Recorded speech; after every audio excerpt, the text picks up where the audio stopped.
It was sort of what I expected, but it was still a bit of a shock to see it firsthand.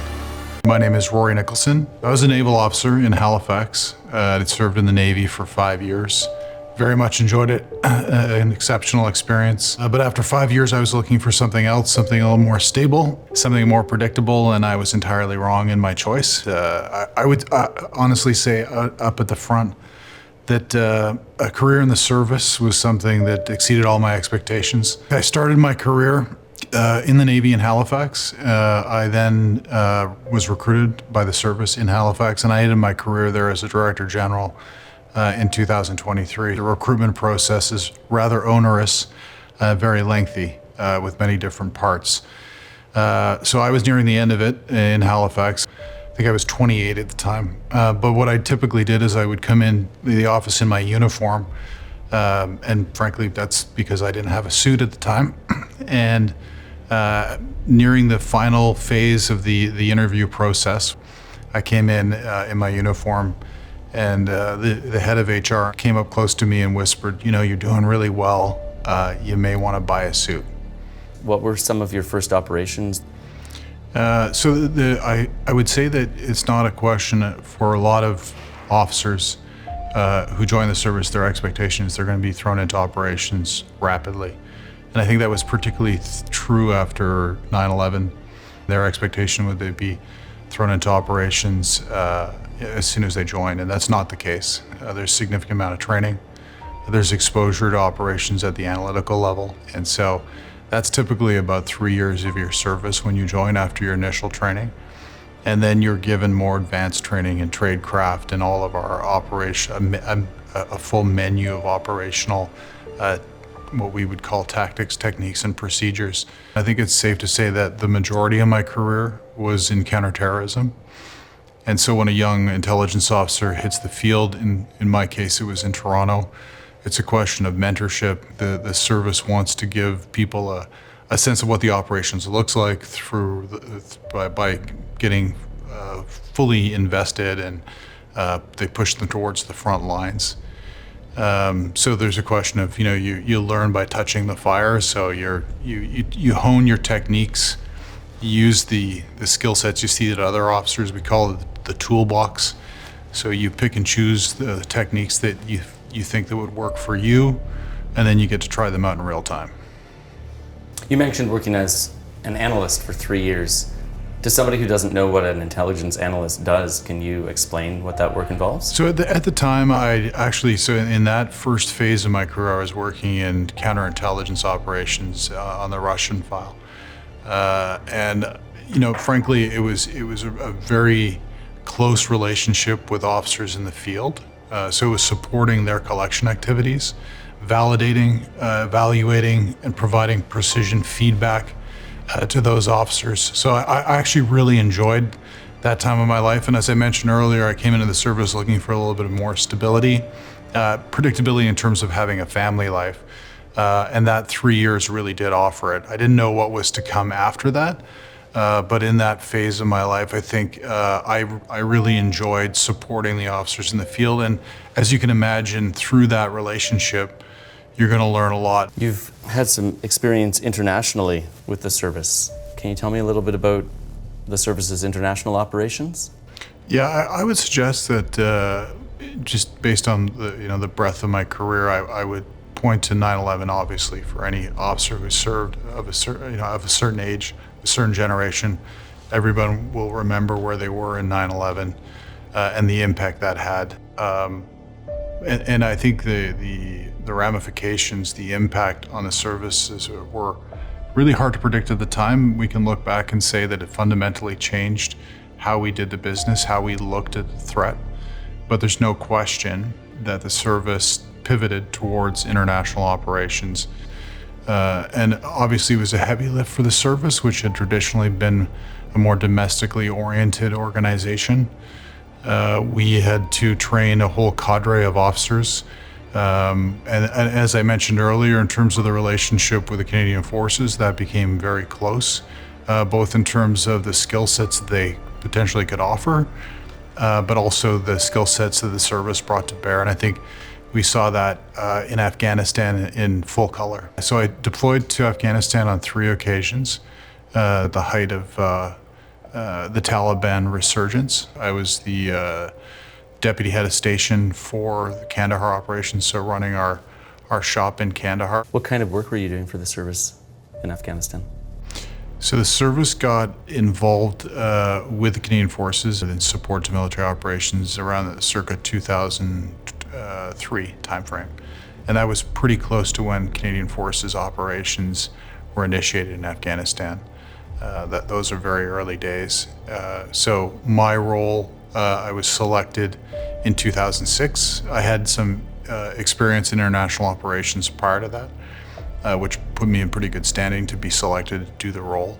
I was a little bit older, obviously, at the time. I mean, older in terms of the other officers who were serving there, but I had, I think, sufficient experience to be able to lead some of the operations there. Now, these operations were not typical of the service. This is a denied environment, but at its core, some of the trade craft that could be deployed at the human level in Afghanistan was similar to what we would do in an interview in a domestic context.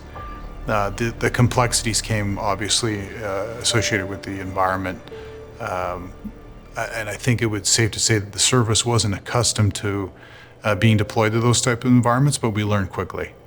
There were sort of 2 components. One was the effort to do force protection, so effectively address, assess, and identify threats to troops on the ground and coalition forces more broadly.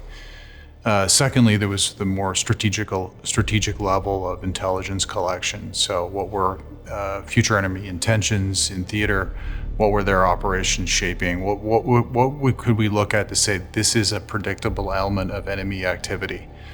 So that the force commanders, task force commanders could shape their operations. I imagine your military training helped prepare you for this. So it's interesting you say that, because at the time when I first went overseas, I went to Iraq on a hostage case, and it was a denied environment. There was a good deal of violence. And I remember them saying at the time, well, you'd served in the Canadian Forces, you know what it's like to be shot at. And I said, I was in the Navy, and it was peacetime. So we were not, I had not been exposed to that level of conflict. And that was a real shock to see that level of violence on a daily basis. Can you describe when you first arrived in Iraq, what it felt like? Sure, I remember precisely arriving. We were flown in civilian air, and because of the threat of from the ground to aviation, typically the pilots would corkscrew their civilian aircraft around in circles in order to stay within the protected zone, the protected airspace. And I remember witnessing that and seeing jet aircraft circling around this zone and realizing that it was sort of what I expected, but it was still a bit of a shock to see it firsthand.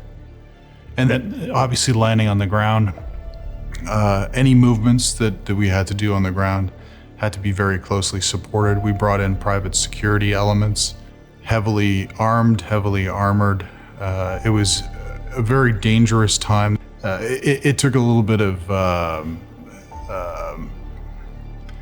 preparation, but also getting used to the fact that any movement that you had to make from any area within the area of operations had to be well supported. What can you tell me about the kidnapping? There was 4 individuals who were taken hostage. They were part of a Christian peacemaker team that were operating in and around Baghdad at the time. The individuals were 2 Canadians, 1 British national and 1 American. They were taken by Islamic extremists, Islamic terrorists, and they were taken to an undisclosed, obviously, unknown location.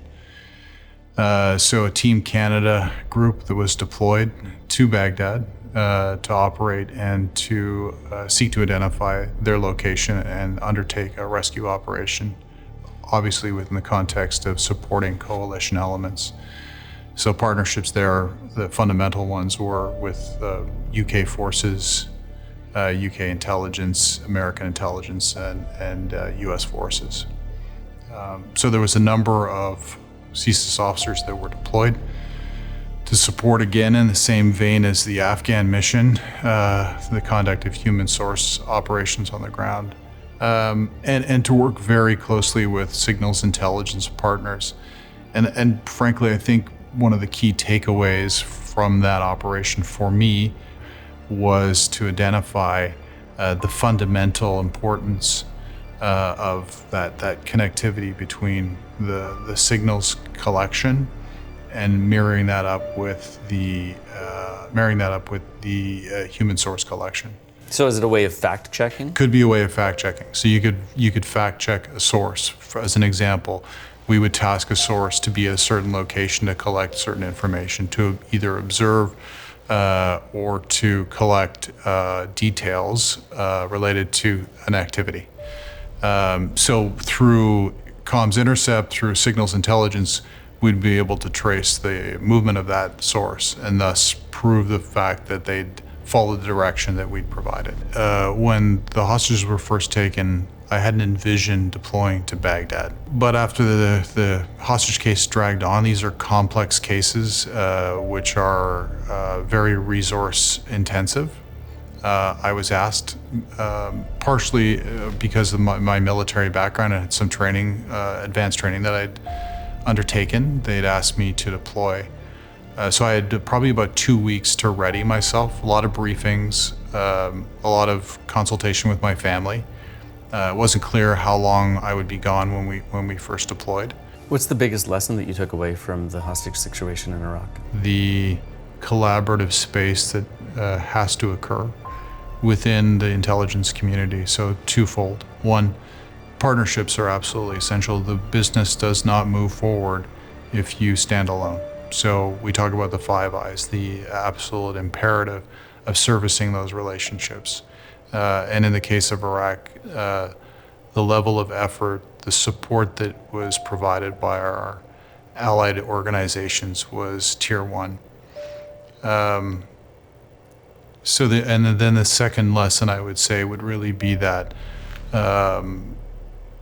all source view of operations. So understanding that human source operations are but one dimension of a broader intelligence picture. So really leveraging signals intelligence and a whole other host. I mean, there's imagery that we were provided in Iraq that we'd never had access to previously. So that's a key takeaway from anybody deploying to a multifaceted, multinational operation like that is the lessons learned you're going to take back to your parent organization, say, there's a better way of doing what we do. And I saw that throughout my career. People would come back and say, there's a new technique. And you know, if you're a flexible, agile organization, you're able to take on those lessons quickly. And I think, frankly, the nature of the threat demands that flexibility, but I think Canadians also expect their intelligence organization to be agile enough to respond to emerging threats.